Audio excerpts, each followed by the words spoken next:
É um grande prazer ter todos vocês aqui em nosso espaço, né? O tema que nós escolhemos hoje é um tema bastante atual dentro do esoterismo, dentro do momento planetário. Nós denominamos os autos escolhidos.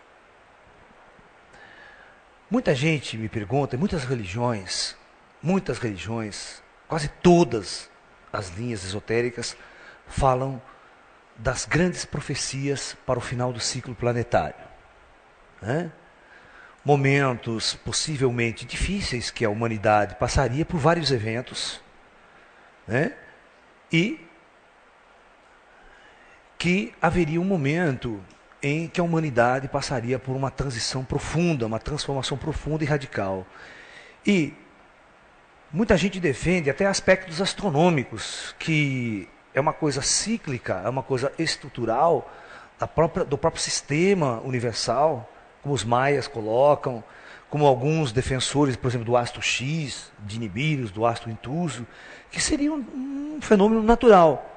Se nós tivéssemos uma estrela secundária, por exemplo, capturada pelo sistema solar, que faz uma órbita, né, de tantos em tantos milhares de anos ao redor da Terra, seria uma coisa tão natural que quando esse astro se aproximasse do seu periélio, do seu ponto mais crítico de influência com o sistema solar, a Terra poderia sofrer grandes mudanças geológicas, estruturais, tal, né, marcando vários ciclos já ocorridos em eras passadas, né? Então, exatamente esse aspecto faz com que você não tenha muito poder sobre essas coisas, né? O ser humano está dentro de um planeta onde, quando ocorrem terremotos, quando ocorrem essas situações mais complexas, você não tem poder para com a natureza. Vite lá, né, Santa Catarina. Você está lá com a tua casa, começa a chover, bicho, vai cair, vai inundar, vai arrebentar tudo. É igual a história do terremoto na China, né? Terremoto no Oriente Médio. Quando treme, meu caro. Sabe, é um fenômeno natural, não adianta você rezar, meditar. É aquela velha história, você tem que estar no lugar certo, na hora certa. É isso que a gente vai discutir bastante hoje aqui. E se nós formos vivenciar um evento planetário em larga escala, nós também temos que estar no momento certo, no lugar certo, para tentar entender essa situação em que nós vamos vivenciar. Tá? E a questão fundamental, né? Então isso está incluído no Apocalipse da Bíblia, né?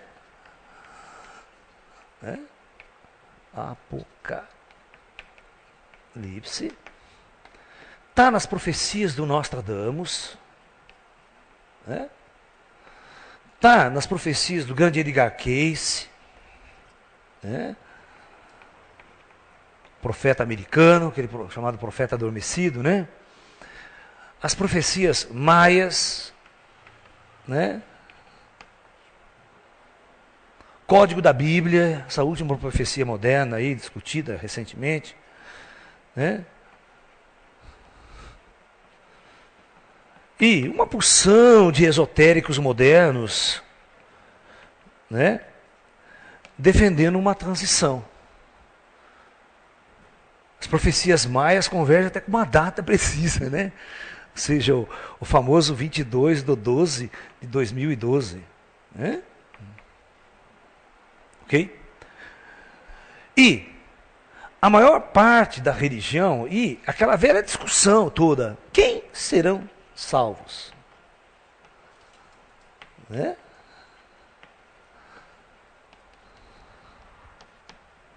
Quem serão salvos? Nós poderíamos até discutir uma questão, colocar em pauta uma questão.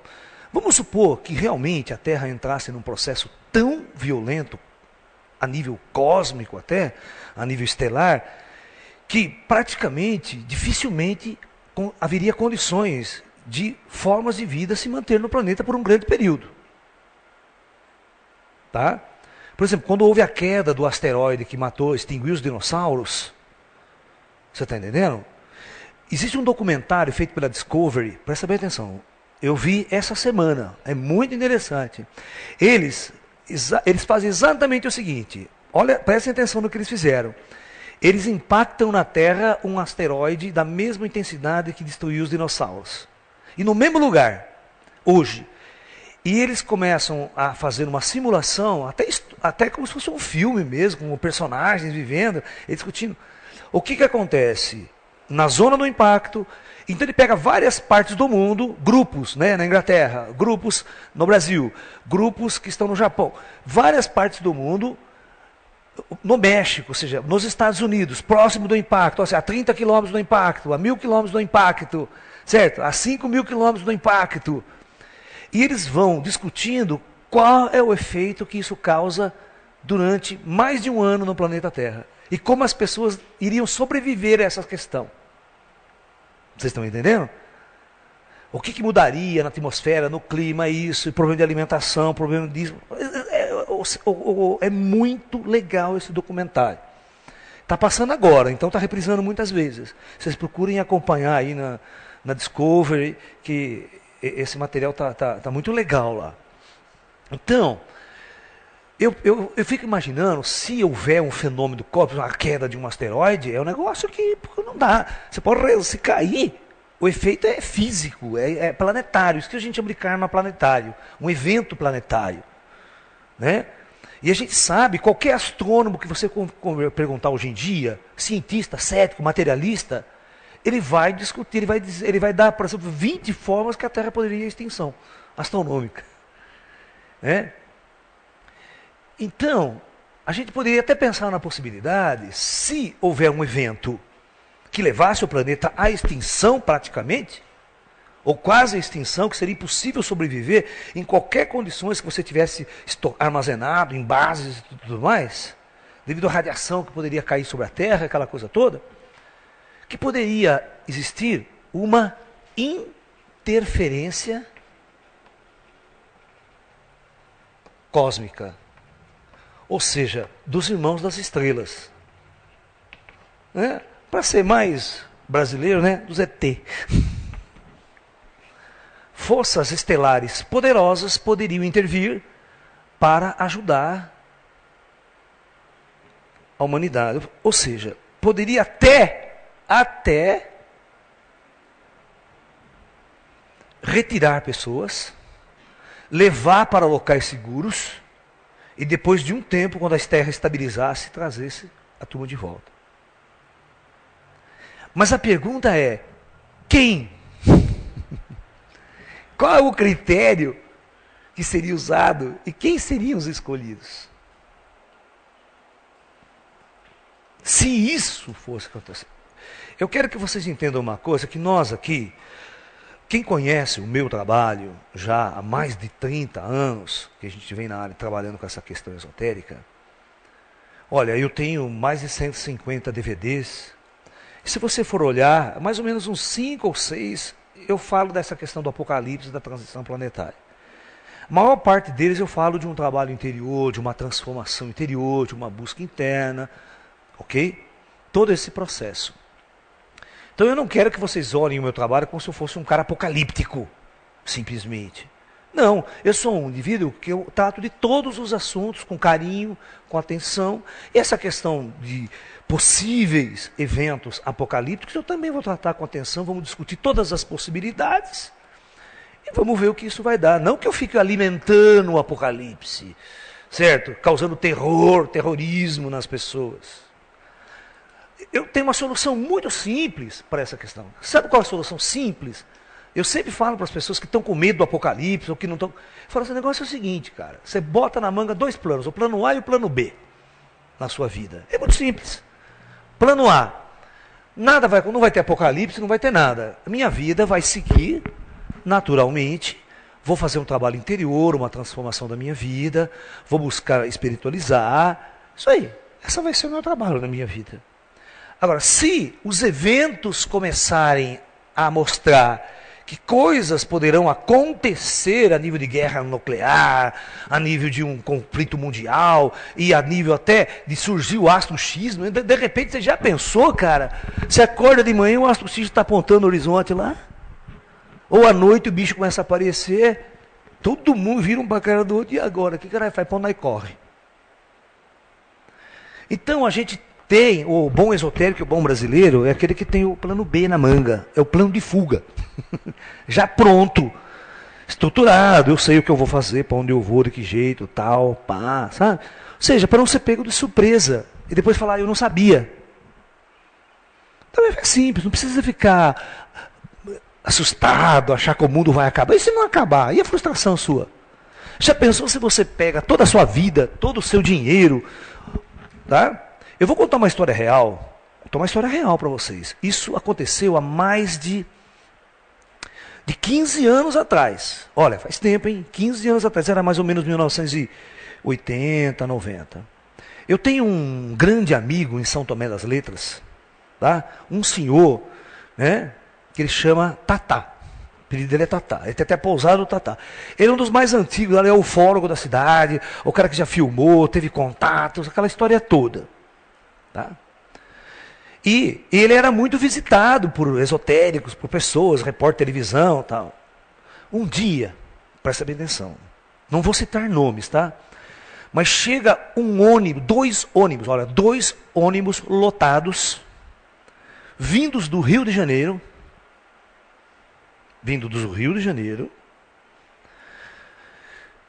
há 20 e tantos anos, há 15 e tantos anos atrás, São Tomé não era tão conhecida, era uma cidadezinha, não tinha, nem pousadas muito tinha por lá, ele só que tinha a pousadinha dele. Esse ônibus parou lá e tinha uma esotérica chefe do grupo dessas. Resultado, não porque Tatá, nós viemos aqui, nós queríamos conversar seriamente com você, trouxe todo o meu grupo aqui e tal. Falar, claro, vamos sentando aqui conversar. Ele tinha um salão assim lá no espaço dele. Simplesmente a mulher, olha, todas essas pessoas, eu recebi uma mensagem, né, eu sou canalizadora do meu grupo, do comando Astar, do próprio Astar Sheran. Você vai ver o perigo que é essa história do Apocalipse, se não for bem colocado, se não for bem dirigido por pessoas inteligentes. E eu recebi uma mensagem que hoje, ou seja, nesse final de semana aqui, você, Tatá, vai nos conduzir a um local especial aqui no campo, e a nave do Astar vai descer e vai arrebatar todos nós.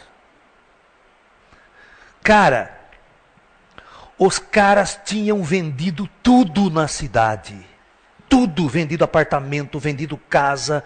Tinha um judeu que chegou lá, que estava junto com o cara, chegou com uma mala de dinheiro, botou na frente do Tatá, abriu e falou assim, olha, use esse dinheiro para o que você quiser. Quer comprar um ônibus para nós, para levar não sei para onde, o que você precisar está aqui. Porque nós vamos embora mesmo, você vai levar, não vai servir para nada mais aqui. E ela convenceu as pessoas de que era o Tatá que ia levar. O Tatá falou, como é que eu vou sair dessa agora? Se eu falar que é tudo mentira, que eu não recebi mensagem mesmo, que eu não sei de nada disso, os negros me matam. E a mulher convenceu todo mundo, e todo mundo tinha vendido tudo, cara, tinha despedido de família, de tudo, mais de 70 pessoas. Porque o fim do mundo ia acontecer mesmo, patati patatá, e eles já estavam preparados para ir embora. Olha, ele conta a história para mim, que ele não dormia de noite, ele não dormiu de noite, ele não sabia o que ele ia fazer. Ele não sabia o que ia fazer. Eu sou linchado aqui, ou acontece alguma coisa, porque os negros, fanático mesmo. E aquela senhora tinha levado aquelas pessoas àquele fanatismo. De fim de mundo, porque o Astar vai arrebatar.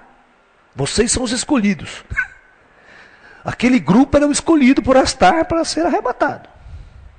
E seria naquele final de semana. A excursão chegou tudo na sexta-feira. Por que eu vou pensar agora, né? E o Tatá, ele é uma pessoa sem estudo, só tem o curso primário, um cara simples, humilde, do campo, da roça. Né? Quem conhece o Tatá, quem já foi para São Tomé e conhece o Tatá, sabe a figura, você conhece. Você sabe que ele é uma figura, né? Simples, não de tudo. O dia que você for lá, pergunta para ele contar essa história para vocês. Olha, rapaz, ele pedia a Deus para dar um jeito naquela situação. Orava de noite. Aí ele acordou de noite, uma puta ideia. Ideia genial. Disse que você tem que passar por mim esse negócio. Porque o contrato dele não era, chama o Astar, vem aqui, eu vou conversar com o Astar. Não é assim. Certo? E ele sempre contou para mim, ele sempre foi sincero comigo. De vez em quando eu ando, então, vou lá no meio da montanha, acontece, ando um transe, eu desapareço. Mas não é a hora que ele quer. Cara, ele, no dia seguinte de manhã, ele falou, reúna todo mundo aí. Reúna todo mundo que eu tenho uma mensagem do Astar para dar para vocês. Ele falou assim para mim, Laércio, eu contei a maior mentira de toda a minha vida. Ele falou assim, Laércio, eu contei a maior mentira de toda a minha vida para salvar minha pele. E talvez salvar a pele daquelas pessoas. Porque não tinha o que fazer. Todas aquelas pessoas reunidas, ele falou assim, pessoal, o quê? Eu estive hoje mesmo com o próprio comandante Astar. E ele disse para mim, transmitir uma mensagem para vocês, que não será hoje que ele vai arrebatar vocês. Que o que ele fez com vocês foi um grande teste.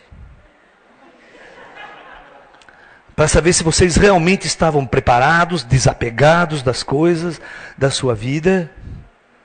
Né? E que a mensagem é que vocês voltem para suas casas, retornem às suas vidas normais e espere que ele vai dar o chamado quando for o dia e a hora certa. Estejam prontos. Todo mundo se abraçou, ficou contente. Passou o fim de semana, voltaram para casa. Falou, e até hoje eu não dei essa mensagem para voltar de novo. Não sei o que fim deu aquele grupo, ou para onde foi. Mas que eu me safei. A puta responsabilidade que a mulher jogou na costa dele, cara. A puta mulher maluca, jogou na costa dele a responsabilidade. Ele falou, eu não tinha nada a ver com o peixe, nunca falei essas coisas. E ele falou assim, olha, eu contei a maior mentira da minha vida para poder tentar consertar uma situação. Vocês entendem que precisa tomar muito cuidado com canalizadores, com pessoas que às vezes não têm um preparo estrutural para dirigir grupos, para ter responsabilidade com a vida de outras pessoas. Então, mexer com esse assunto é um assunto muito delicado, que mexe com o pânico interno de cada um. O arquétipo do medo, do terror. Isso pode ferir as pessoas de tal forma que não tem conserto depois.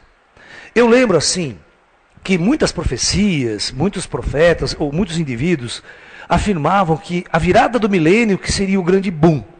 Que iria acontecer na virada do milênio, os eventos apocalípticos, catastróficos. Olha, eu trabalho com isso há mais de 35 anos, que eu tenho espaço, que eu dou aula, tal, que eu estou nesse meio esotérico mesmo. Quantos amigos meus e quantos grupos de São Paulo, de Campinas, do Brasil, não foram embora para Alto Paraíso? Montar comunidades lá em Alto Paraíso, no Planalto Central. Serra do Roncador, aquelas coisas todas lá, certo?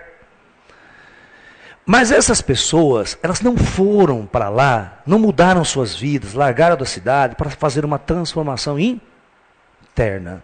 Não foram. Elas foram para lá simplesmente para fugir do apocalipse, procurar um lugar seguro para o caos. Ok? E os grupos estavam lá com esse intuito. Tinha às vezes um líder, um mensageiro, um canalizador, um médium. Sempre tem um médium no meio. Como eu sou eu tenho uma tendência muito mais budista, taoísta, orientalista, eu sou um médium, e eu procuro, através da minha mediunidade, não dirigir a vida das pessoas. Porque as pessoas precisam aprender a viver as suas próprias vidas e não seguir ninguém. Porque Jesus dizia, quando um cego guia outro cego, ambos caem no abismo. Então toma muito cuidado a quem você segue. E aí, esse grupo lá em Alto Paraíso, sempre em contato comigo, nossa, as pessoas ligavam, as pessoas fizeram de tudo para que o Laércio fosse ir embora para Alto Paraíso naquela época. Eles arrumaram uma chácara, uma casa, tudo de graça para mim ficar lá. E você pergunta, e eu fui? Falei, não é a hora ainda. Eu sabia dentro de mim, não é a hora, eu não posso sair daqui. O meu trabalho é aqui. Porque se eu for lá, eu fico isolado no meio, mas ninguém vai lá. Eu fico isolado lá. Naquela época não tinha internet. Tinha internet, não tinha uma comunicação, né? Hoje não, qualquer lugar que você esteja, você está lá falando com as pessoas, né? Você está lá mandando mensagem. Hoje, com esse meu trabalho que eu tenho na internet, com esse site nosso de venda, eu posso estar em qualquer lugar que eu estou distribuindo a mensagem, certo? Então é uma maravilha esse negócio de DVD, se que surgiu a facilidade da gente mandar mensagem. Internet, né? Que também, por exemplo, quem conhece o meu trabalho há uns 15, 20 anos atrás, eu tinha fitinha cassete de palestra. Mas vendia bastante, viu? Só que era só para as pessoas que iam no meu espaço. Eu não conseguia atingir. Não tinha como propagandear. Quem sabia que eu vendia fitinha de palestra? Certo? Mas agora a internet, o Brasil inteiro, gente da Europa, tem gente de Portugal, de Londres, brasileiro que estão, né? Tudo pedindo material. Isso é uma maravilha que, pelo menos agora a mensagem está chegando mais longe. E o que aconteceu quando chegou o ano 2000? A virada do século, do milênio? Nada aconteceu. Vocês não têm noção quanta frustração. Agora não tinha mais nenhuma data, né? Porque quando se dá uma data, é problema. Essa data de 2012 é outro problema, viu? Vai chegar essa data e não acontecer nada, você vai ver que vai ter de esotérico frustrado. Que largou de tudo, vendeu tudo para ir para o mato. Chega lá, e agora? O que eu faço? Quantas pessoas não venderam aquilo lá, botaram a malinha e voltaram para a cidade? Quantas?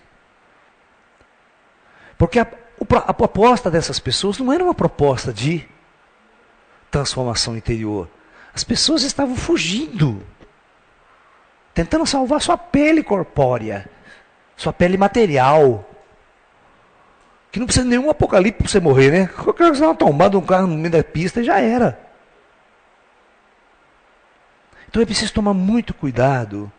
Porque as pessoas, elas acreditam que simplesmente correndo no lugar certo, elas vão sobreviver. Tem milhões de fatores. Bom, então isso é uma questão que eu gostaria de deixar bem claro, como parte de introdução dessas nossas ideias, dessa nossa discussão. Porque eu vou focar no ponto que é o espírito da coisa. Tá? Esquece o processo do apocalipse por enquanto. Se o evento for acontecer, vocês podem ter certeza que na hora certa, no momento certo, a gente vai aprender a se virar. A gente vai se virar. O ser humano se vira, a gente se vira em qualquer situação. Né?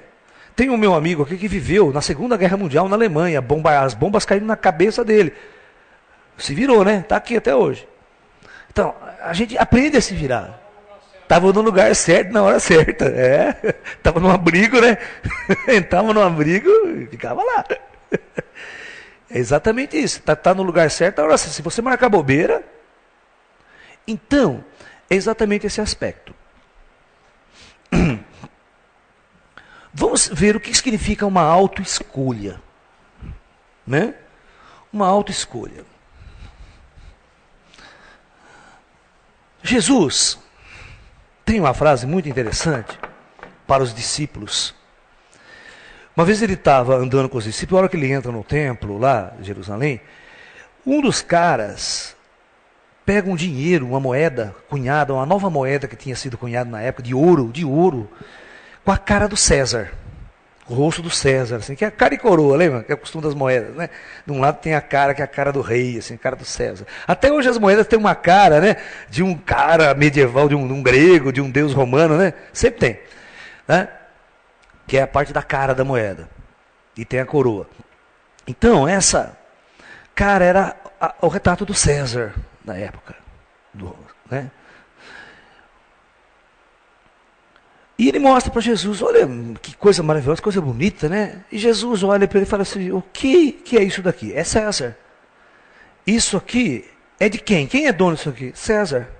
Foi César que fez. Então ele falou assim: aprenda a dar a César o que é de César e a Deus o que é de Deus. Então eu vou fazer um negócio aqui que eu quero que vocês acompanhem o raciocínio. Desse lado, eu vou colocar a ideia de Deus. E desse lado aqui, eu vou colocar a ideia de César.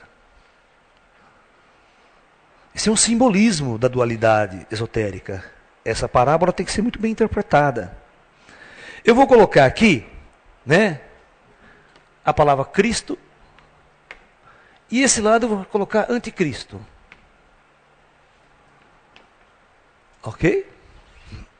Então vamos lá, vocês vão entender como que é fácil a coisa. Por que Jesus separava muito bem as duas ideias, por princípio ter clareza das coisas?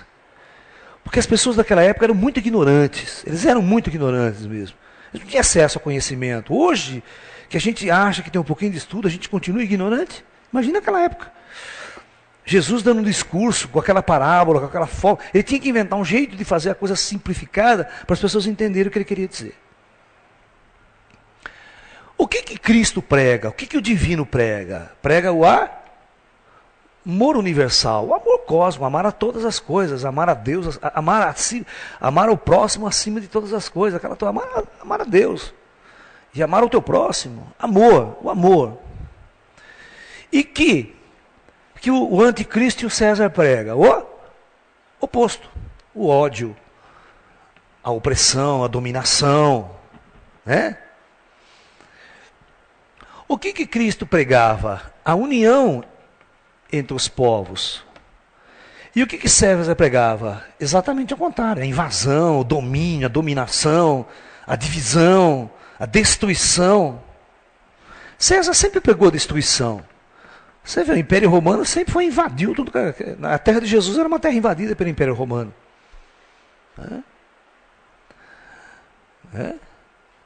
O que mais Jesus pregava em seus ensinamentos? A bondade, né? Pregava a bondade, a humildade, né? E o mundo de César, e o mundo da energia do anticristo, né? Prega não a bondade, prega a maldade. A humildade, aqui o orgulho, né? O ego, aquele orgulho, os imperadores orgulhosos, arrogantes, aquelas pessoas cheias da grana que são arrogantes, né? E assim por diante, todos os valores. Então, é muito fácil você entender. Agora vamos fazer o seguinte. Vamos usar esse termo, luz e trevas. Então, quem segue o caminho da luz, procura viver esses valores. Cristo pega o valor do espírito. E César prega a matéria.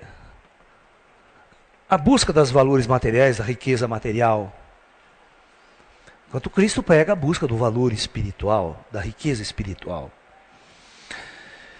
Então, aqueles que caminham para a luz... Então é um negócio muito interessante, que às vezes, nós podemos notar que o nosso planeta, hoje, você pega a maioria do mundo do planeta, preferiu seguir o caminho das trevas. Que é o caminho da matéria, do mundo, não existe alma, não existe vida após a morte, não existe espírito. O que as universidades pregam, né? Não tem alma, não tem espírito, acabou a vida, né? O marxismo todo é o fim, né? Deus está morto. Né? E a humanidade parece que seguiu durante muito tempo nessa direção. E muito pouca gente em nosso planeta preferiu o caminho da luz. O que acontece quando depois de muito tempo você começa a andar caminhos opostos? Essa distância aqui, começa a ficar muito grande, Começa a haver um distanciamento tão grande, você não consegue mais, quem está na luz, conviver muito com as coisas do dia a dia, da cidade, do trabalho, dos valores que a sociedade impõe e prega para você. As pessoas não conseguem sintonia mais. Então essas pessoas começam a se unir, começam a viver, montar grupos, para começar a viver uma outra realidade, uma outra busca, outros valores. Tá? Nós estamos observando no nosso planeta que as forças que nós chamamos, aí vem a ideia, né? Por isso que, na verdade, quando se fala assim, trevas, é exatamente uma jornada distanciada do espírito. Tem que ficar bem claro isso. Tá? Quando a gente fala forças das trevas, não significa que lá no plano espiritual tem o Satã, o demônio, a força das trevas, cutucando você para ir para as trevas. Isso é bobagem, não existe isso. As trevas só existem em um lugar, dentro de cada um de vocês e dentro de cada um de nós. Trevas significa ignorância, só isso. E por ignorância, você acaba seguindo as regras e as leis do condicionamento imposto pela sociedade, pela cultura, pela política e pelo planeta. As pessoas vão nessa energia, certo? Então nós temos uma energia muito forte que está nesse sentido, mas indo por uma decadência muito grande e arrastando grande parte da civilização, do ecossistema do planeta para esse caos. Que pode atingir, né, conflitos sem precedentes. Hoje, com o armamento nuclear que as grandes potências têm, pode ir a um conflito nuclear.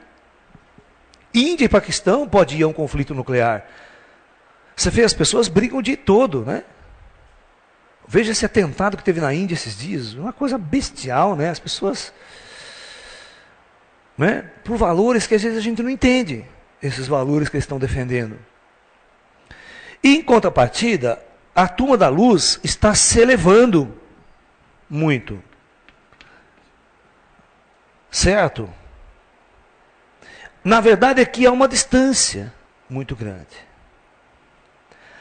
O ponto de vista de nossa palestra, o que eu quero focar legal é a quem você quer servir em sua vida. Você quer servir à luz ou você quer servir às trevas? Você quer estar neste caminho que está ascendendo, ou você quer fazer parte dos shopping centers da vida, dos comércios, ganhar dinheiro, fama, poder, sucesso na sociedade ainda, de qualquer motivo, e você vai estar contribuindo para essa energia. Porque esta energia, ela é uma coisa muito clara da lei da atração. É uma lei natural do universo. Aquilo que você vibra é aquilo que você atrai. Então vamos pensar desse jeito. E nós vamos tentar entender essa estrutura do planeta hoje, da nossa sociedade hoje. Aí vocês vão entender o significado da palavra auto-escolhido. Você não é escolhido por Deus, você não é escolhido por um ET, você não é escolhido por ninguém. É você que toma a sua decisão na hora que você achar, você que escolhe. Você tem essa escolha sempre. Por isso que é auto-escolhido.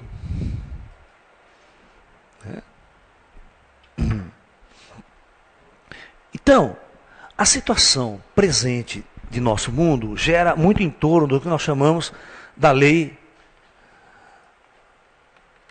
da atração. Que na verdade tem muito a ver com uma interpretação mais superior da lei do karma. A lei do karma, de uma forma muito simples, que as pessoas interpretam, às vezes de forma errada, né? A cada ação corresponde uma reação no mundo. Ou seja, eu colho aquilo que eu planto. Na verdade, é muito similar a essa condição aqui, né? Eu atraio aquilo que eu vibro. Na verdade, você atrai aquilo que você é. Ok? Então preste muita atenção. Se você serve as trevas, o que você vai colher? Você vai colher os frutos das trevas. Ou seja, se você trabalha intensamente para comprar um apartamento, uma casa, o que você vai colher? Você vai comprar uma casa. É isso que você vai colher, certo? Eu botei na minha cabeça que eu quero atrair um carro, último tipo de luxo. Então você trabalha, faz de tudo, vibra e aquele carro vem. Certo? Ok? Perfeitamente. Só que vocês têm que entender que todas as vezes que você começa a desejar bens materiais, desejar bens, querer comprar, querer trabalhar, querer produzir, montar uma fábrica, você gera uma onda de energia em muitas direções.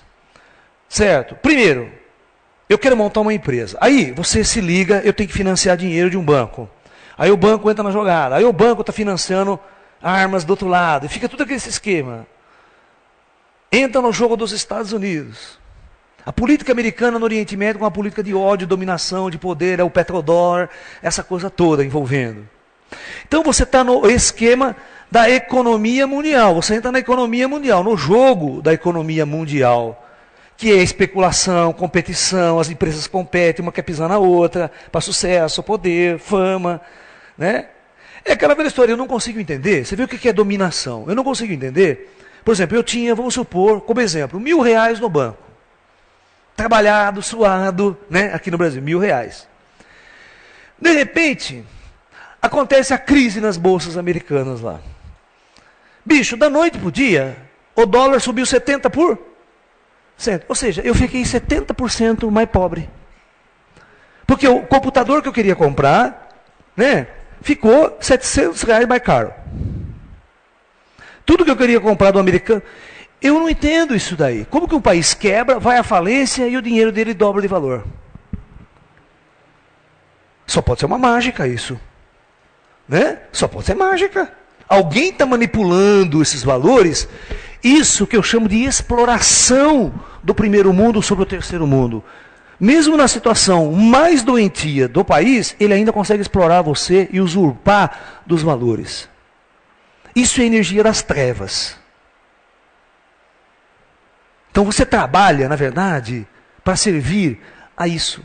Quando você trabalha para as trevas, você está desejando essas coisas, você quer comprar o computador, você quer comprar aquela casa, você quer comprar aquele bem de consumo, um carro americano importado, você está alimentando exatamente aquele indivíduo que está no jogo do poder tirando de você. Então é essa roda. Certo? Agora, quando surge um país como o Irã, o Iraque, pessoas que não querem entrar nessa jogada americana, eles fazem a guerra com vocês, vão lá e destroem. O Hugo Chávez foi pelo mesmo caminho, mas o Hugo Chávez foi vivo. O que ele fez? Se aliou com a frota russa. Manda os Estados Unidos botar a cara com ele agora. Olha, você viu a frota russa fazendo manobra aqui na Venezuela agora, né? Por quê? Complicado. Então você tem todo um jogo, você viu? É a frota russa, entra os russos no meio, entra o petróleo, entra essa jogada. Tal. E aí, presta atenção. É o que você está nessa energia. Então o que você está atraindo em torno de você? Agora vamos fazer uma análise do World Trade Center nos Estados Unidos. Bom, o que eram aqueles 2 prédios que estavam lá enormes? Vamos fazer uma análise disso aqui. E eu vou contar uma história de um judeu muito interessante nessa história. O que é estar no lugar certo na hora certa? De acordo com a sua vibração. Este prédio aqui, o World Trade Center faz parte de um coisa lá chamado Rockefeller Center, né? Essa obra, o dono dessa obra aqui são judeus. Judeus americanos. Né? Aí vocês vão entender por que o árabe resolveu atacar isso aqui. Isso aqui era o símbolo, é exatamente o símbolo do capitalismo americano. Ou seja, das forças que estão indo para as trevas, servindo as trevas.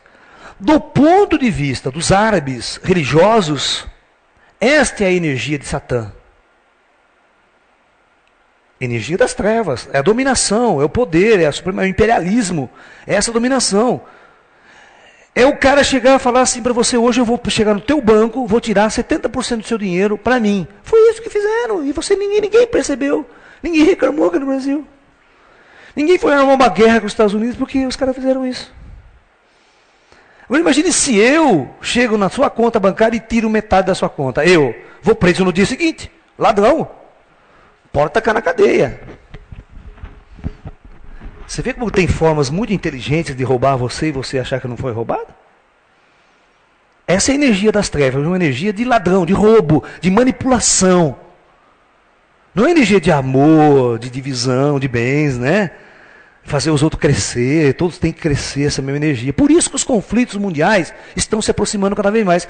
Se você estudar a causa da Primeira e da Segunda Guerra Mundial, vocês vão entender claramente que era um fator de política econômica, de poderio e domínio dos mercados. Né?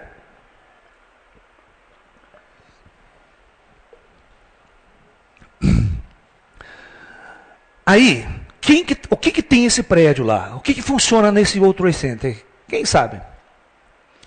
Aqui funcionava nesses dois prédios grande parte da economia americana.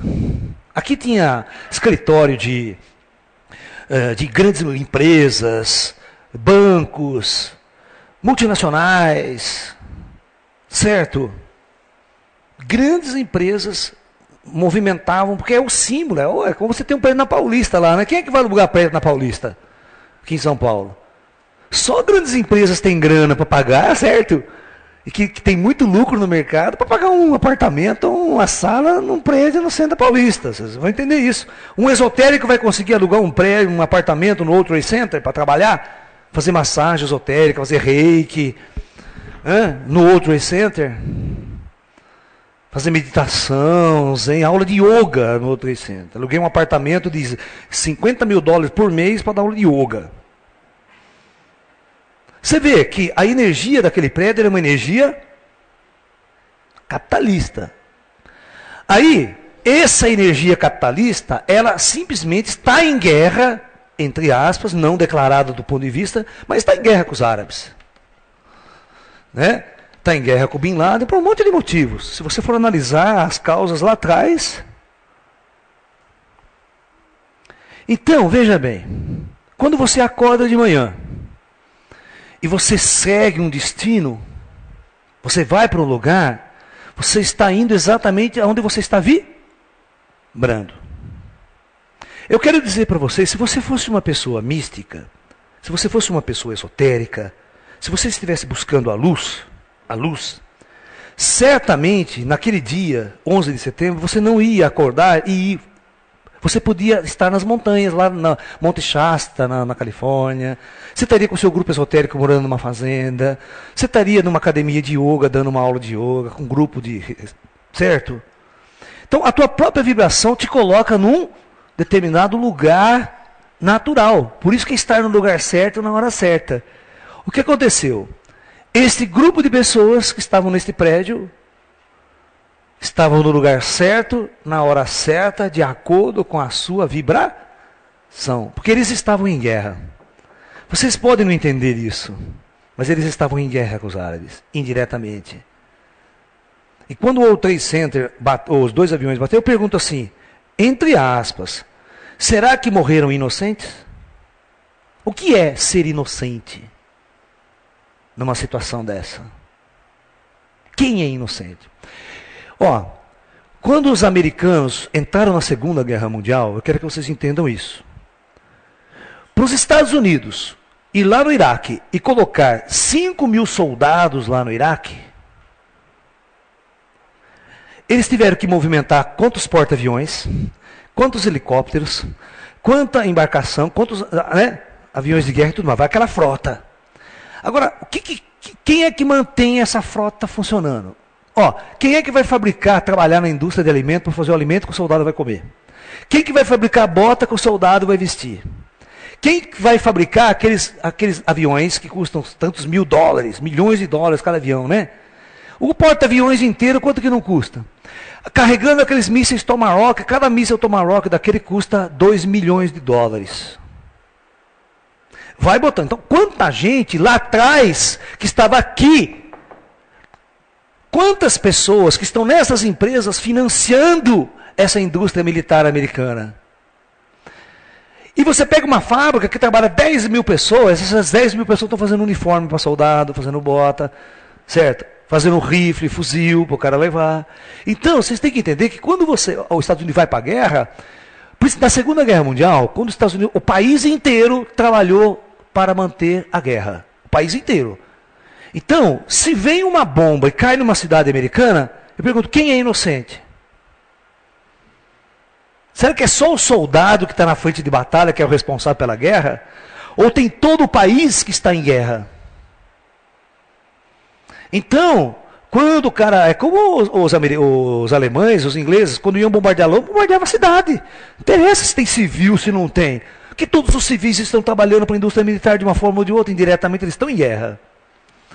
Então, na ponto de vista dos árabes, todos esses caras aqui também estão em guerra com o mundo oriental. Com o mundo árabe, com os ideais. Porque é essa força que escraviza o mundo árabe. E esses caras, eles não admitem quando o dinheiro do cara, de uma hora para outra, é roubado da sua conta bancária, do seu poder aquisitivo, 50%, 60%, assim, do dia para a noite. Como fizeram com a gente aqui no Brasil. Vocês lembram da época do cruzado, que o governo veio e meteu dinheiro na mão de todo mundo, ninguém mais tem dinheiro? Só tira daqui um ano. Foi um negócio muito... Morreu negro da dor do coração, né? Por isso que Jesus tem uma frase muito célebre, né? E muitos mestres orientais dizem isso. Se você realmente possui alguma coisa, realmente possui, nenhum ladrão rouba. Porque aquilo que um ladrão pode roubar, realmente nunca foi seu. Vocês estão entendendo? Quando você constrói um mundo externo, valores externos, isso, uma tempestade pode vir derrubar lá as casas das pessoas em Florianópolis. Ah, cai tudo, perdi minha vida, perdi tudo. Você viu os caras chorando, perdi tudo, o que eu vou fazer da vida? Não tem mais nada. Fala, agora que legal, cara, eu acho legal isso, sabia? Eu acho uma maravilha quando o nego perde tudo. Porque toda aquela energia errada que ele jogou num lado, ele pensa, pô, e agora? Não tem, agora que eu posso me espiritualizar, né? Não tem mais apego a nada, não tem mais nada mesmo, agora eu vou para Deus. Porque enquanto você fica preso à sua empresa, à sua casa, ao seu apartamento, sabe, fica preso a um monte de coisa, você não consegue se libertar. Você não consegue mudar a sua vida. Porque você está escravo daquela condição. Escravo do seu emprego. A melhor coisa que pode acontecer na vida de um ser é perder o emprego. Porque quando ele perde o emprego, ele fala, puta merda, e agora o que eu faço, hein? Se ele for idiota, ele vai procurar outro emprego. Agora, se ele for vivo, ele fala, pô, agora eu me libertei das trevas. Agora eu posso dar um jeito de mudar a minha vida e buscar a luz. Eu vou arrumar um serviço, vou trabalhar, vou ganhar o meu sustento material, mas servindo a luz. Não servindo a um banco, não servindo a uma empresa, não servindo a um sistema de poder que está na energia das trevas.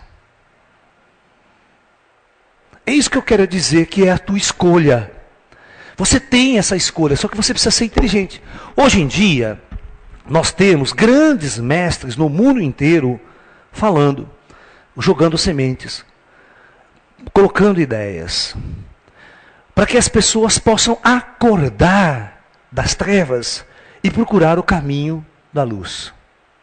Por isso que isso chama caminho da luz. Porque nós estamos fazendo essa semente. Nós estamos mostrando o caminho da luz. Mas veja bem, um professor, um mestre, um guru verdadeiro, a única coisa que ele pode fazer por vocês é mostrar o caminho da luz. Agora, quem tem que seguir é cada um, do seu jeito, à sua maneira. O verdadeiro mestre, ele não torna você escravo dele. O verdadeiro mestre liberta você de todos os mestres, inclusive dele. Você não se torna dependente dele para existir ou para caminhar. Agora, tem muitos esotéricos que criam seita. Ele se torna o centro. E se não for ele canalizar, ninguém conversa com o invisível. O cara fica escravo dele para contato com os espíritos, contato com os ET. Né? O meu trabalho não vai ser assim. O meu Ashram nas montanhas não vai ser assim. Vai ser um local onde as pessoas vão buscar, vão treinar. Vão buscar o seu interior, buscar a sua alma. Não vou ser eu lá, o Laércio, a coisa em si. Certo? Eu vou estar lá para dar toques, para organizar a coisa só. Mas se eu não tiver também, se eu morrer de repente, aquilo continua numa boa. Porque não pode depender de uma coisa desse gênero, dessa maneira, sabe? Então vocês estão entendendo o que é estar no lugar certo, na hora certa? Outra coisa importante que eu falo, estar no lugar certo na hora certa. Tinha uma novela na Rede Globo, chamada América. Vocês se lembram?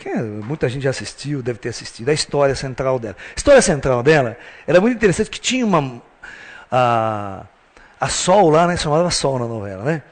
Qual que era o sonho dela? O sonho dela e todo o esforço era ir morar nos Estados Unidos, trabalhar para ficar. Por que você acha que alguém quer ir para os Estados Unidos hoje ou quer ir para o Japão hoje? Trabalhar 12, 13 horas por dia, né? Para melhorar de vida, ganhar um dinheiro e depois vir para o Brasil. Mas eu percebo que a maior parte dos meus amigos que foram para o Japão estão escravos até hoje, lá trabalhando 10, 20 horas por dia e não volta. Porque nunca é suficiente, né? Nunca ele juntou o suficiente para voltar. Ele quer ganhar mais, sem mais, sem mais, sem mais. Ou seja, o Japão é um dos países mais perigosos do mundo se houver processo de transição. Que o terremoto é um dos primeiros lugares que vai afundar, que pode cair. Porque são zonas sísmicas muito poderosas, igual a Indonésia. Vocês querem fazer excursão para a Indonésia, montar base apocalíptica na Indonésia? Né? Grande conselho que eu dou para vocês. A Indonésia é um dos lugares mais perigosos do planeta. Qualquer visita hoje naquela região, você está correndo risco de vida. Porque os terremotos lá, de acima de 6, pode acontecer a qualquer hora. Então, essa novela da Globo era muito interessante. Você veja, aquela menina, durante todo o tempo da novela, ela atravessou o Rio a nado, né? Fez um puta esforço, fez o diabo para entrar nos Estados Unidos. Ok? Então, veja bem, quando você tem o ideal, você quer buscar a energia das trevas, você faz todo o esforço para estar lá nos Estados Unidos, para ir em Nova York, morar em Nova York e trabalhar em Nova York. Só que Nova York é o alvo preferido de todos os terroristas do mundo para jogar uma bomba atômica contra os Estados Unidos. É o alvo preferido. Certo? Se houver um conflito nuclear, se os árabes pegarem uma arma nuclear na mão, os terroristas pegarem uma arma nuclear na mão, é exatamente em Nova York que o nego vai fazer a festa. Agora, imagine se a Sol, na novela, ouvisse as palestras do Lalá. Né? As palestras esotéricas, espiritualistas. Essa pessoa iria procurar a luz. E nós sabemos que quem procura a luz, não procura ir para Nova York. Procura. Um brasileiro que está procurando a luz, vai querer morar em Nova York? Então, um brasileiro que procura a luz, vai tentar morar em Alto Paraíso, no Planalto Central, que é um lugar místico.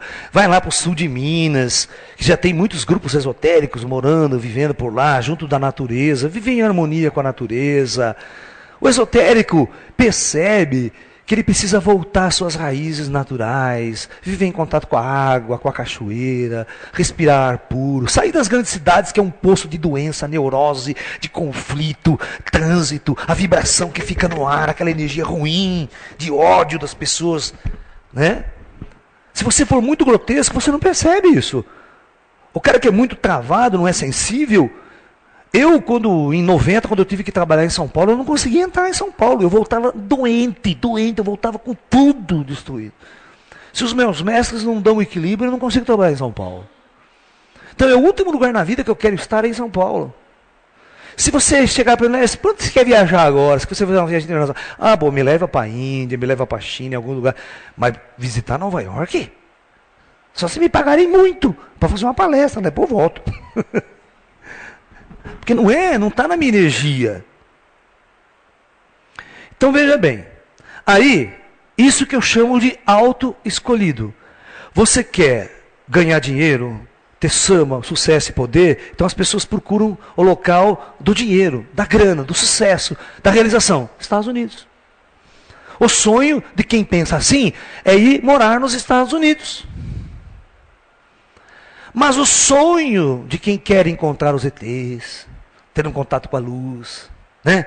Fazer um contato com as forças espirituais, abrir meus chakras para ver, interagir, fazer projeção astral.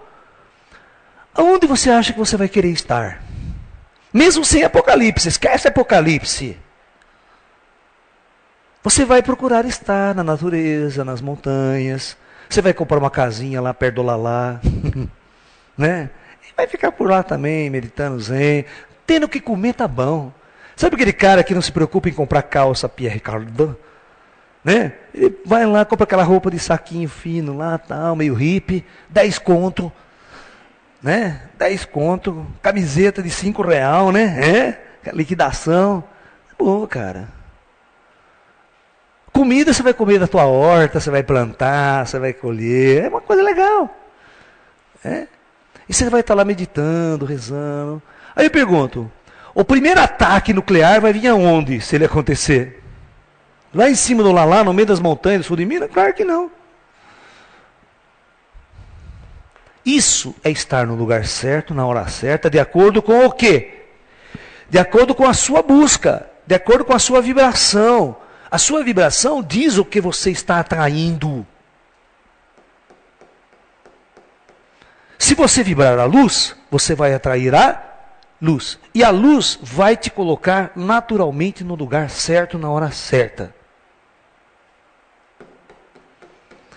Todo mundo sabe, que conhece o meu trabalho, e quando eu morava em São Paulo, eu tinha um espaço em São Paulo. Em 1992, eu fiz uma palestra chamada Revelações, que é essa palestra aqui, ó. Tá? Em 92. Em 92, eu recebi uma mensagem do plano espiritual, né? Eu perguntava, quando você vai ter movimento, coisas apocalípticas, mestre? Vai ter eventos, terremotos, maremotos, a coisa toda do planeta? Quando que isso vai acontecer? Ele disse o seguinte para mim, olha, nós no mundo espiritual, nós somos proibidos de revelar datas para vocês. Porque isso faria com que você fizesse o quê? Fosse, vamos dizer assim, em claro bom som, fosse o maior sem vergonha, o maior bandido, o maior ladrão até a véspera. Aí, depois, opa, amanhã o mundo vai acabar, deixa eu fugir então. Né? Vai lá para a base, se salva. Né? É velha história, vai acontecer o 3 no dia. Se tivesse um vidente, por que não teve nenhum vidente bom que desse exatamente a hora, o dia e o minuto que os 2 aviões iam bater nessas torres? Todo mundo evacuava o prédio, né? 1 hora antes, vamos evacuar o prédio que vai vir um avião aí. Não houve essa interferência, não teve um vidente que foi lá intervir. Certo? E por que teria um vidente que daria exatamente a hora, a data, o minuto que ia explodir o planeta? Ou que uma bomba nuclear ia explodir no mundo? Porque era a velha história, né? Se tiver um vidente que chega assim e fala, olha, no dia 11 de tal, do ano tal, os árabes vão jogar uma bomba atômica em Nova York. O árabe não é burro, né? Ele muda a data. Ele faz 5 dias antes. Ele também ouviu a profecia. Ele não é tonto ou terrorista? Vocês estão me entendendo? Por que não tem sentido fazer uma profecia dessa? E ela não vai se cumprir? É igual a profecia do Juscelino. Ele chega na televisão e fala, olha, tem um voo 757 que vai sair amanhã, ele vai cair, viu? Cara, ninguém vai subir nesse avião, ninguém é tonto. A Catam cancelou o voo. Porque eu posso inventar, olha, amanhã vai cair um avião, número tal, saindo, eu pego a lista lá, né? Pô, ninguém sai desse avião. Ninguém entra. É igual a história da bomba atômica. O árabe vai jogar no dia seguinte. Aí todo mundo vê lá, então não aconteceu nada, isso é tudo bobagem, volta tudo pro prédio, de manhã o árabe vai lá, pum. Porque você não está envolvendo um fato não. Agora, um terremoto é diferente, certo? Um terremoto é diferente porque não está envolvido forças humanas diretamente. Por exemplo, um planeta que poderia passar isso, próximo à Terra e causar arrasto gravitacional e todo um processo geológico, também não é uma questão que o homem pode mudar a profecia. Isso é uma coisa mais cósmica, mais planetária. Então, olha o que aconteceu. Um ser chegou para mim e falou assim, você faz o seguinte, ó, eu vou dar uma dica para você. O cara, ele mostrou o ponto certo. Ele falou assim, ó, quando houver um grande terremoto nesse ponto aqui, ó, na Indonésia, exatamente nesse ponto, e houver um grande maremoto que vai invadir todas as zonas costeiras dessa região, esse é o sinal que eu dou para você. Olha, isso foi em 92. Eu fiz essa palestra em muitos lugares em São Paulo, fiz essa palestra em Santos, né, em 93, tem um rapaz de Santos que estava na palestra. No Clube Pinheiros eu fiz essa mesma palestra, tinha umas 400 pessoas no auditório. Mas depois de 3 anos, eu parei de fazer essa palestra. Fiz tudo o que tinha que fazer, achei que Porque eu não tinha datas, eu não tinha data, não me deu data. E todo mundo estava esperando o quê? A virada do milênio. E passa a virada do milênio e a profecia do Lalá, nada. Eu só quero mostrar para vocês que nesse DVD, quem quiser ver depois de perto, quem não viu isso, tem um mapa que eu usei na palestra. O mapa que eu usei na palestra em 92, está aqui, original. Está o ponto e as circunferências de expansão da onda do maremoto. E eu falei exatamente que o terremoto não ia dar em terra, ele ia dar no mar. Está até colocada a posição aqui, ó, do terremoto. E aqui na foto de cima está exatamente o local e o ponto real onde ocorreu o terremoto em 2004. E foi o maior terremoto já registrado na face da Terra, em termos de escala, 9,4. Os cientistas só registram um terremoto dessa magnitude no Chile, 9,4,5, quase 9,5. Então foi um dos maiores terremotos do planeta. Isso deslocou o eixo do planeta, causou aquele tsunami tão violenta que, segundo dados não oficiais, morreram mais de 1 milhão de pessoas. Os dados oficiais são 350 mil pessoas. Mas os dados oficiais nunca, mais de 1 milhão de pessoas foi sacrificada em questão de minutos nesse maremoto. Olha, vocês não queiram saber o que aconteceu esse fim de ano comigo. Meu telefone não parava de tocar. Porque pessoas de todos os lados que tinham assistido a minha palestra, porque demorou para cair a ficha, você percebeu? O terremoto aconteceu só 3 ou 4 dias depois que o número do desastre começou a... Vocês perceberam que só no dia 15 de janeiro as pessoas tiveram consciência de que tinham... Porque ninguém filmou quase. Tinha morrido mais de 300 mil pessoas. E foi um dos maiores desastres da história. Aí que começou a cair a ficha. Eu só sei que no dia 5, primeiro final de semana de janeiro, eu tive que fazer uma palestra aqui nesse local. Olha, só de Santos veio um ônibus lotado. E gente de tudo, não cabia gente para eu tentar esclarecer o que iria acontecer depois disso se aquela profecia se cumpriu. E eu falava para a moçada, olha, eu também estou assustado. Porque eu também sou uma pessoa igual a vocês, sou um sensitivo, que também recebe informações na hora e em determinados momentos. Não é a hora que eu quero, a hora que eles querem passar alguma informação para você. Você está pensando que você contata um espírito ou contata um ET? Qualquer pergunta que você faz para ele, ele responde para você? De jeito nenhum.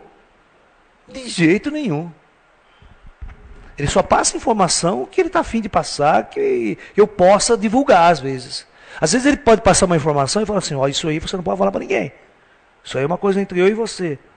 Não é para o público saber, não é dirigido. É para o seu trabalho, é para você. Tem muita coisa assim que eles façam para a gente. E se a gente começar a falar, ele não fala mais nada para você depois. Ele fala, você não é confiável para interagir conosco. Né? Eles são sérios, são danados nesse ponto. Então, esse fenômeno aconteceu. E aquela região não parou de tremer, até hoje. E ele disse que essa seria a região mais perigosa do planeta, e por isso esse ponto seria o estopim de eventos planetários que nós devemos ficar atentos a essa região. Então, é o que eu estou fazendo, estou atento. Mas nunca eles me deram datas. Mas que eu sinto que algo vai acontecer, vai. Mais cedo ou mais tarde.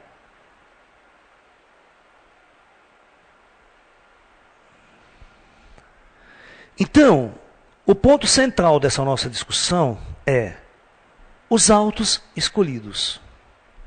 Quem serão escolhidos para a salvação de um evento planetário, de um evento apocalíptico, ou de um evento como esse? É fácil prever. Como você não sabe a data, não sabe quando, onde nem como, por isso a sua própria energia espiritual é que vai levar você no lugar certo, vai colocar você no lugar certo e também na hora certa.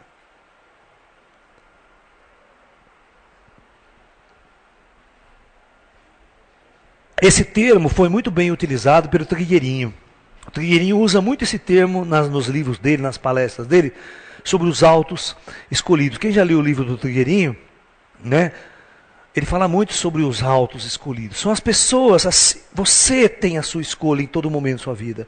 Todos vocês que estão aqui, eu acho que chegou um determinado dia, um determinado momento na sua vida, você fala, pô, eu preciso procurar mais coisas. Eu preciso acordar. Né?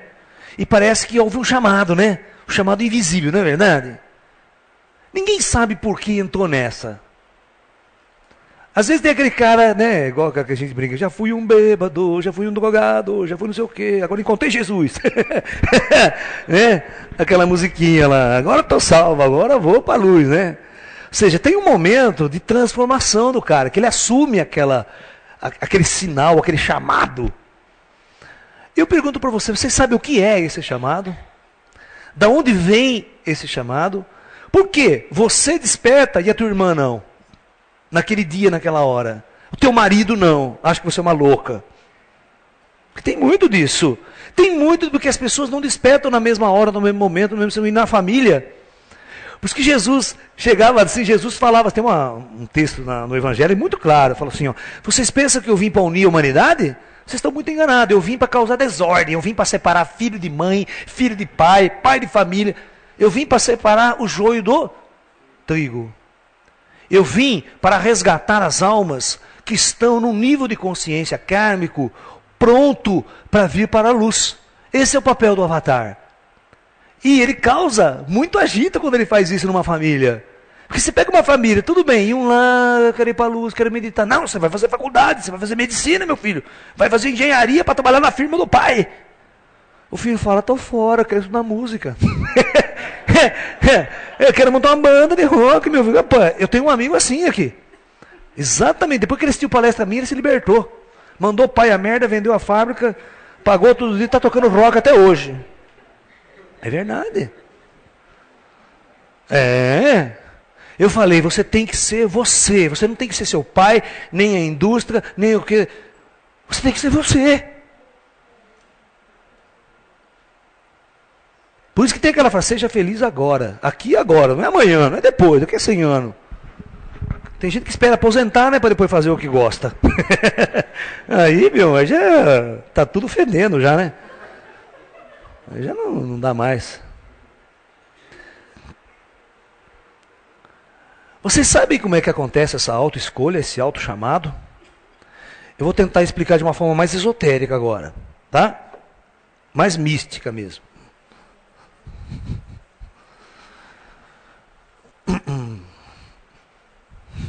Muito bem, vamos lá. Aquele meu desenhinho clássico.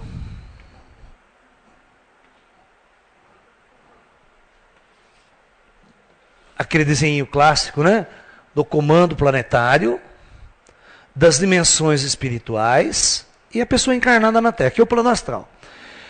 Óbvio que todo indivíduo que encarna na Terra, ele encarna dentro de um projeto.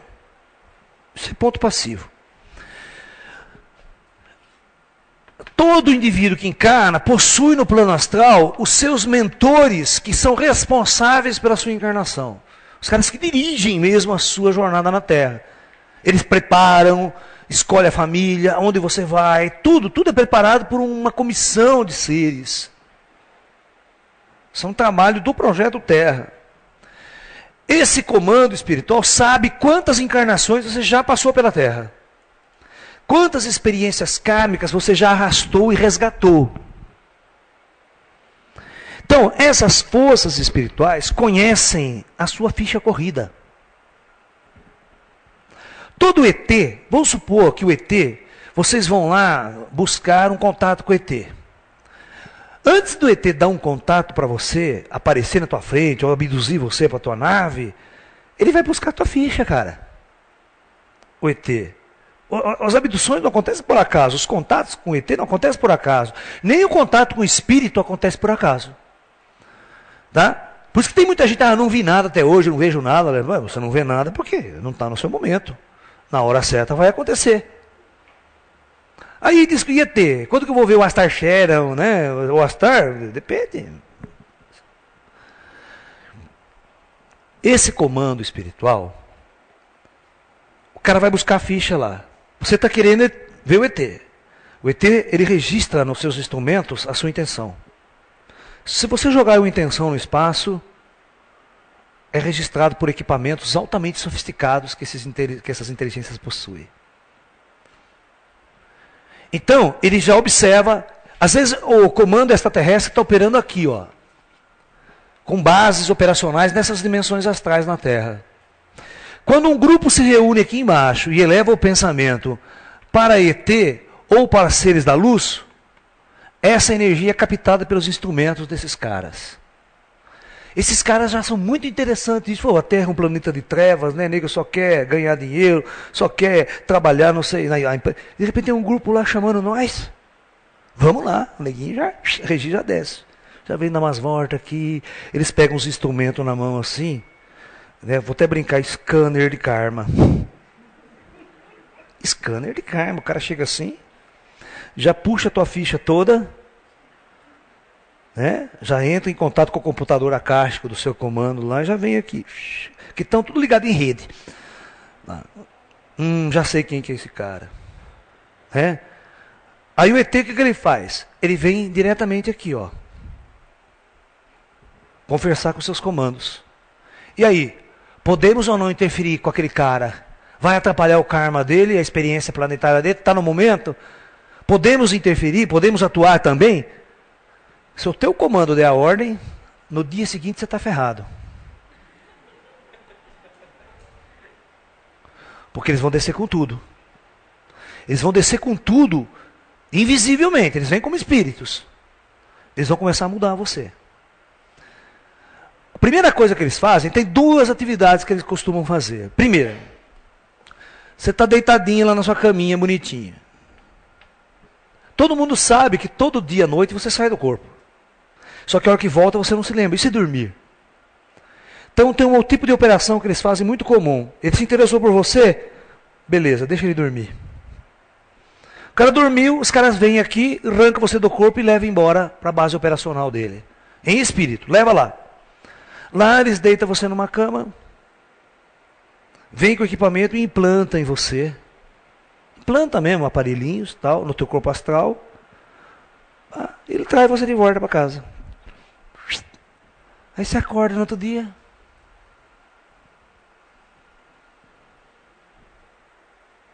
Estou esquisito. Estou estranho.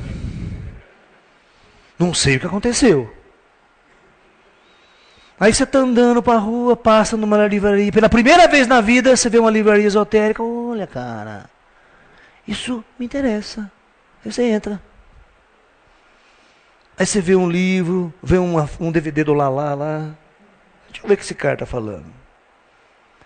Parece que intuitivamente alguma coisa te conduz, né? Mas tem muito mais tecnologia por trás do que vocês possam imaginar. Como essas forças operam para mudar a tua vida. Às vezes esse auto-escolha não é nem tanto uma auto, mas é um cutucão daquele garfo do diabo. Quando ele, vai, seu corno, vai pra luz. Tá cansado de ficar nas testas, sai dessa porcaria de vida. Não acorda, rapaz, né? Tem que vir a luz lá de cima fazer essas putas operações para acordar o cara, porque senão o cara fica nas trevas eternamente. Aí, tem pessoas mais abertas, já que eles já abriram há mais tempo, que estão, como lá, dando discurso, fazendo palestra. Então, é o semente para abrir outras pessoas. Mas você pode notar que a pessoa só se interessa no momento certo. Antes não adiantava você dar uma fita pro cara que ele jogava no lixo, aquela bosta. Essa porcaria aqui, não quero ouvir essas coisas não. Quero assistir jogo do Corinthians, final do São Paulo amanhã. Estou um pouco me lixando com esse negócio de, né? Mas aí essas pessoas começam a... E você está pensando que esse cara aqui, depois que ele fez isso, ele não fica no teu pé o tempo, ele fica observando você. Ele fica lá regulando os aparelhos, aumentando a intensidade ou não. E o nego começa a buscar, e vai para cá, e a vida dele muda. Mas ele sempre vai ter o livre-arbítrio, viu? O cara não deixa ele louco, não. Ele vai escolher, só que foi dada uma opção que ele não via antigamente. E como ele implanta lá dentro, ele implanta um monte de informação no inconsciente do cara, e isso vem descendo para o consciente do indivíduo. devagar, aos poucos. Isso é como as forças superiores operam. Porque vocês acreditam que eles vão operar desse jeito, descer com uma nave em praça pública, na praça lá em Washington, e começar a conversar com o povo? Mas de jeito nenhum que eles vão fazer isso, eles não são burros. Essas forças são tão avançadas que elas operam de dentro para fora. E não de fora para dentro. Simplesmente eles abrem a oportunidade de você ter a escolha. Essa influência que eles estão causando, essa influência não precisa ser de ET diretamente, sabia? Os próprios mentores kármicos seus têm tecnologia para fazer isso também, para chamar você. Então, está existindo um chamado oculto. Esse chamado é oculto. Aí vocês vão entender por que muita gente se interessa e não. Por que muitas se interessam e muitas não se interessam? Porque exatamente tem muitas almas encarnadas hoje aqui que estão na sua jornada kármica densa ainda. Tem muito para resgatar. Elas não vão encontrar a luz tão cedo.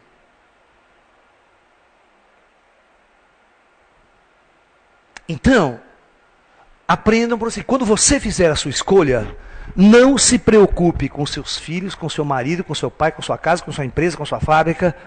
Vá atrás, busque, acredite na luz. Você tem que acreditar nas forças da luz. Você não pode ser escravo da força das trevas, que é a força da ignorância. Acredite, acredite na luz. Faça a sua escolha, mas não por medo do fim do mundo. Faça a sua escolha porque é a coisa mais inteligente a fazer. É a coisa mais sábia a fazer nesse mundo e nesse momento. Vocês estão me entendendo? A que ponto que eu quero chegar?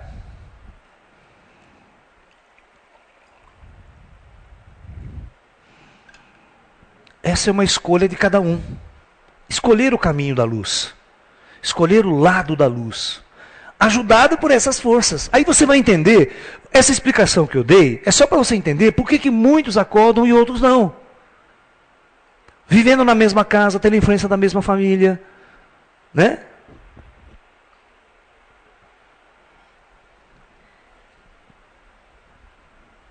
Então é importante que a gente perceba que cada um tem um momento para isso. Por isso, eu aprendi na minha vida que não adianta você pegar e ir em praça pública e começar a gritar aos quatro cantos como os crentes fazem, né? O fim do mundo está próximo. Venham para Deus, né? E aquela coisa toda, aqueles discursos, fervor, o cara fica com a garganta até arrebentada falando para os ventos, né? Porque o pastor dele botou na cabeça dele que ele tem que pregar. De alguma forma, nem que for para o vento, ele tem que pregar. Né? Mas só existe um momento na vida de uma pessoa que você pode ajudá-la, que você pode orientá-la. Sabe qual é esse momento? O momento que ela vem até você. Exatamente o que aconteceu hoje com vocês. Vocês largaram muita coisa em suas cidades. Certo? Vocês vieram atrás, vocês estão peregrinando. Por isso que eu tenho uma palestra que eu falo a importância da peregrinação no caminho espiritual. Ou seja, as pessoas no caminho espiritual têm que buscar. E às vezes a coisa não está ali no seu vizinho, não está nem na sua cidade. Você tem que peregrinar em busca. Buscar informação. E quem está pronto, não se preocupa, acha que isso é importante. Vamos lá. Vamos perder o fim de semana, mas vamos lá. Vai ter jogo do São Paulo? Não me interessa, o negócio é a luz. Então, vocês fizeram essa escolha para estar aqui. Olha, eu tenho vizinhos aqui do meu lado, vizinhos que nunca entraram aqui para saber o que eu estou fazendo.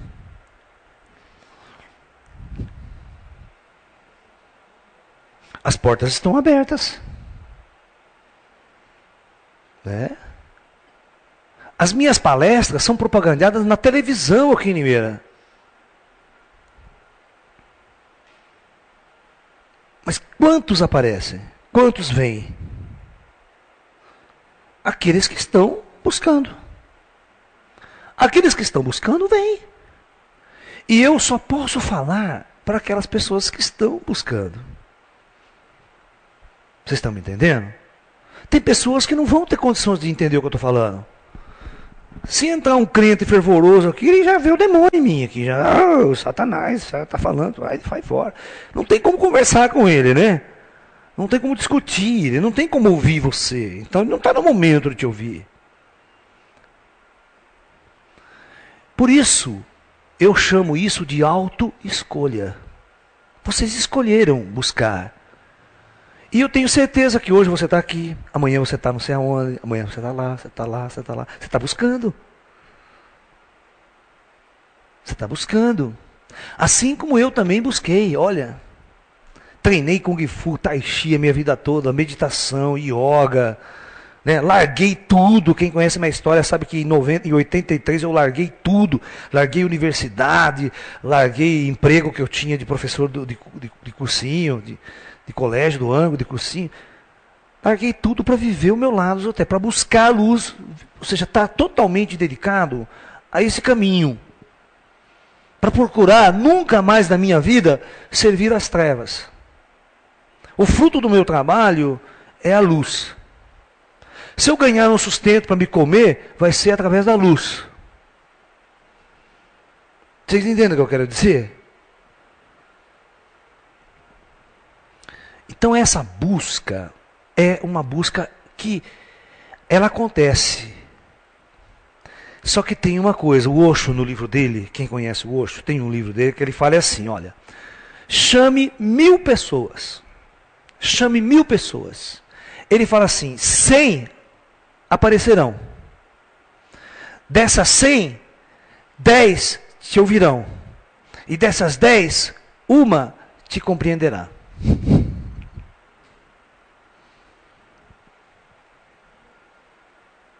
Vocês estão me entendendo? Então, é por aí a coisa. A massa planetária é uma massa, por isso que eu falei, a massa maior do nosso planeta está na energia das trevas. Poucos atendem o chamado da luz. Quem está muito envolvido na energia das trevas não consegue ir para a luz. Jesus tem uma passagem muito interessante nesse aspecto. Vocês todos conhecem, eu só vou interpretar ela de um jeito diferente. É a história da parábola do homem rico. Diz que ele estava dando um discurso muito bonito e esse homem rico estava lá ouvindo Jesus. Achou interessantíssimo. E Jesus era um homem, né, que não tinha nada, né? Ele peregrinava só, né? Não tinha posses, não tinha bens, onde ele ficava, ele ficava. Não tinha o banco lá atrás que ele ia passar o cartão. Né? Se você entender como é que é. Né? Até ele fala, tem uma frase no Evangelho que fala assim, né? Mesmo o filho do Senhor não tem um travesseiro macio onde se encostar para dormir. Mas estava dando Jesus esse discurso e um homem muito rico na cidade lá ouvindo o mestre. Termina o discurso, ele fica encantado com o discurso, chega para Jesus e fala, mestre, me diz, o que eu devo fazer para segui-lo? O mestre olhou para o cara e falou, é muito simples e muito fácil. Você faz o seguinte, você venda todos os seus bens, doe aos pobres, aí então você me segue. Conta a história no Evangelho, né? A lenda, de que esse homem foi saindo de fininho, sumiu, nunca mais apareceu. Aí, ele comenta com Pedro, né? Pedro, é muito mais fácil um camelo passar por buraco de uma agulha do que um rico entrar no reino dos céus. Por que ele diz isso? Ou porque é do apego. Isso foi uma parábola para citar o apego. O caminho espiritual, ele exige uma série de desapegos do mundo das trevas. Porque quando você monta um negócio, você monta uma firma, você monta uma empresa, você fica 24 horas pensando, trabalhando, gastando uma energia para aquela empresa. Vocês estão me entendendo? E quanto tempo sobra para o espiritual? Para seguir a luz. Por isso que Jesus falou, se você quiser me seguir, cara, não dá para servir 2 deuses ao mesmo tempo. Eu vou estar para lá. Daqui eu vou sair e já vou andar. Se quiser vir, tem que vir atrás de mim. Se quiser me seguir, tem que vir atrás de mim. E para vir atrás de mim, como é que você pode trabalhar na sua lojinha, né? Então, é simbólico isso. Cada um de vocês tem que aprender o que atrapalha e o que é da luz e o que não é da luz. O que atrapalha a sua jornada para a luz. O que faz com que você não se desapegue das coisas para servir a luz. Porque você, olha, eu sobrevivo legal com a luz. Nunca me faltou comida para comer, dinheiro para pagar minhas continhas, sabe? E vocês vão ver que na hora certa, eu estou conseguindo agora ganhar dinheiro suficiente para montar o projeto que eu quero montar aqui. Vai, é uma grana. Mas acontece, ele vem. Porque é fruto de um trabalho. Porque veja bem, eu quero que vocês entendam que da mesma forma que você acorda às 7 horas da manhã e vai trabalhar numa empresa e tem um salário no final do mês, o meu trabalho é um trabalho também. O professor é um trabalho. As pessoas às vezes não encaram isso como um trabalho. Uma vez eu estava dando aula no cursinho, no ângulo, ralando, cara, já tinha dado 10 horas, era a última aula da noite, sabe? 11 horas da noite eu lá num bagaço desgraçado, me vem um corno do aluno, fala, professor, o quê? O senhor só dá aula ou trabalha também? Te juro por Deus, cara.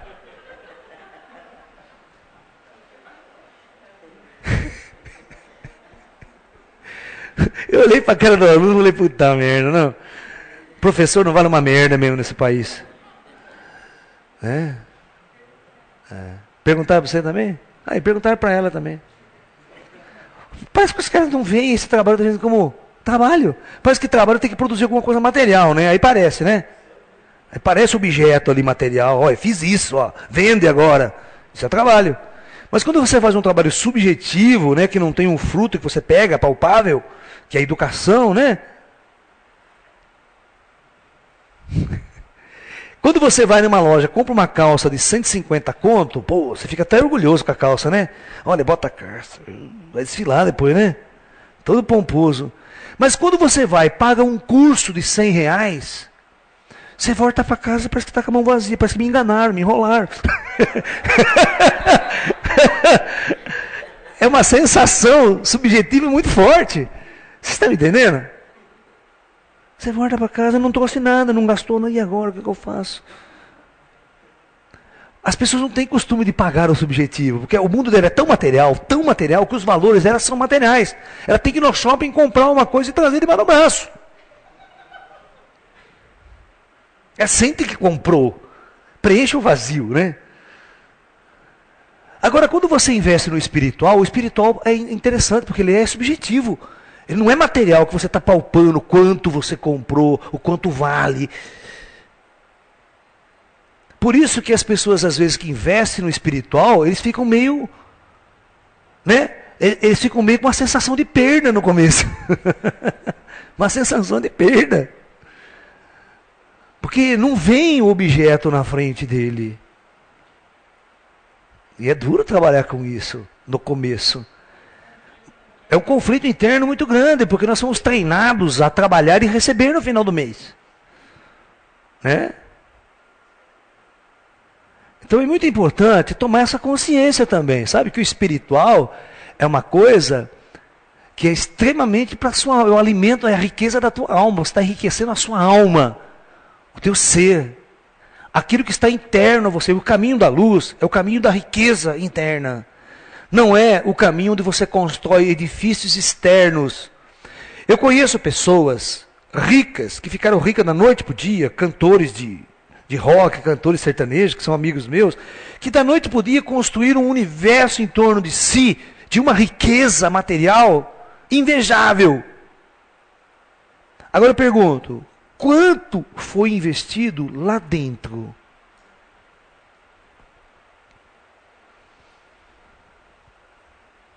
É isso que é, porque quando você constrói um edifício interno, ele não aparece para o grande público. E às vezes, né, as pessoas ainda te julgam, você ainda se julga vazio, fala, puxa, não tenho nada, né, cara? Pô. Mas a riqueza está no que foi construído lá dentro do ser. Lá dentro do ser. Olha, eu conheço essas pessoas e elas não são felizes. Tem milhões de dúvidas e milhões de perguntas. Eu converso com eles o tempo todo. Eu tenho um amigo meu que senta na mesa toda semana comigo para trocar umas ideias. Só não veio hoje aqui porque está nos shows aí. Sério, que eles estão por aqui. Você bate papo com a gente, pede minhas fitas para assistir. É bom isso. Sabe? Então é isso. Saibam nas suas vidas fazer a escolha certa no momento certo. E ouvir aquele chamado interno. Quando você sente que alguma coisa está acontecendo, pode ter certeza que as forças superiores estão chamando você, fazendo um chamado para a luz. Jesus, quando passou pela terra, ele fazia isso, ele fazia um chamado. Jesus não veio para transformar o planeta. O papel do Avatar é resgatar as almas que estão no ponto de serem resgatadas, ou seja, que já cumpriram grande parte de seu resgate kármico na Terra, que tem que retornar para as estrelas. Isso é o papel do Avatar. O Avatar faz o chamado, ele separa o joio do trigo. E naturalmente, esse trigo vem vindo. Certo? Essas pessoas vêm ouvindo o chamado interno. E elas vão procurar a luz. E cada um, no seu momento, do seu jeito, vai fazer essas mudanças, transformações, para cada vez estar mais próximo da luz. E viver mais na luz. Dar mais oportunidade à luz entrar na sua vida. Você também tem que abrir a porta para a luz entrar. Né? Todas as manhãs você não abre a janela para a luz do sol entrar. Você tem que fazer isso no teu coração também. Você tem que fazer isso na sua mente materialista. Sabe aquele materialista que quer prova de tudo? Eu acredito no Espírito só se eu ver. Bicho, isso aí está bloqueado. Se você não abrir essa porta, a coisa não vai acontecer. Ok? Então, nunca se esqueçam que não é Deus que te escolhe para a salvação. Isso é bobagem. É você que faz a escolha. Em todos os dias que você acordar da tua vida. É você que faz as escolhas. Tá ok? Então é isso, gente. Namastê, muita paz e até aí um próximo encontro, ok? Namastê.